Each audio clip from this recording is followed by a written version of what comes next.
Well, I've done a fair amount of talking now, and I could do chapter part 2 some other time maybe, but there are so many interesting, fascinating characters. There's stories behind most everybody that was a member of this club, and I know some of them, but by no means all of them. And so I think I'll say I'm ready for your questions. I'm going to get up now. Yes. What part does this building play in the stories? Is this the original building of the Southside Sportsmen Club? Is this part of Snedeker's Tavern or what? Well, you know, is Gil around? That's one for you, my friend. He wants to know whether this was part of the old club. This portion was added in 1886, 1887. The Snedeker's portion is the eastern end of this building. As you go through the bird room, that is the oldest portion dating back to 1820. But this was added because they needed more room in 1886, 1887. You're welcome. Don't go away. In the back there. We hear a lot about religious discrimination years ago, and yet August Belmont was Jewish. Were there other Jewish members of this club, and did they not discriminate at all? I don't know the answer to that. They certainly weren't prevalent. In those days, it was a norm that Jewish people had their own clubs. That was certainly true in Brooklyn and in Manhattan. And I can't say whether there were others. But Belmont changed his name, so it didn't appear to be Jewish. But he was the Rothschilds, of course, are all Jewish. And there were some very prominent Jewish bankers, and still are. I mean, into the 20th century. But I really can't identify anyone else. I dasn't try. Yes. Your relative that belonged to the club, what business was he in? He was in the sugar refining business. That was my family business. Thank you for asking. My family business since 1807 was refining sugar. And we went until we did this from 1807 to 1968. And then we had to sell out. This is sort of a sad thing, but you know, all good things don't last forever.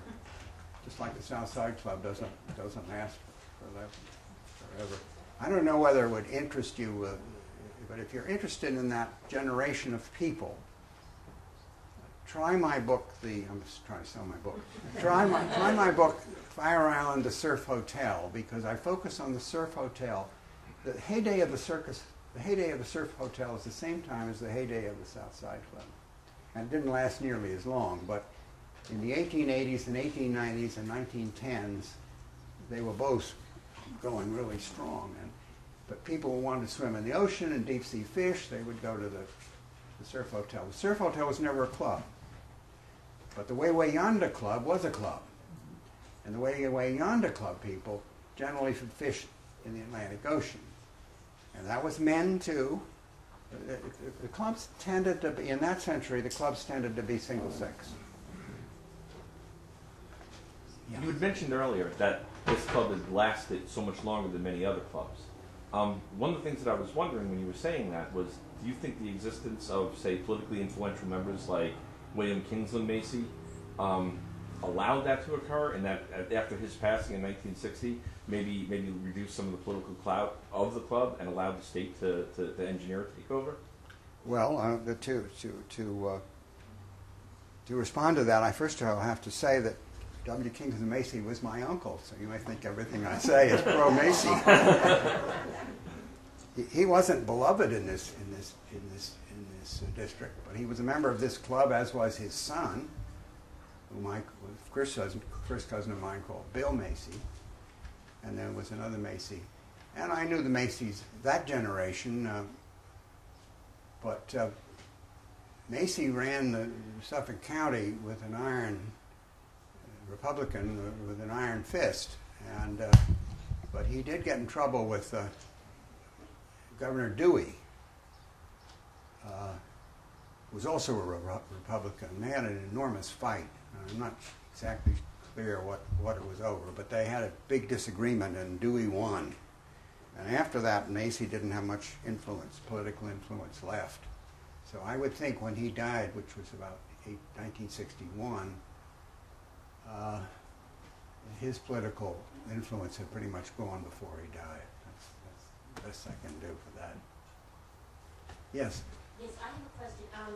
How did you become a member? Were you asked to join, or did you have to seek out sponsors to become a member? I think it handled, just like most clubs were in that era, there was a committee, an admissions committee, and you had to meet, you had to be known by or meet prospective members, and then you were voted on up or down, and usually it was a committee with a small number, and if someone put in the black ball, no go.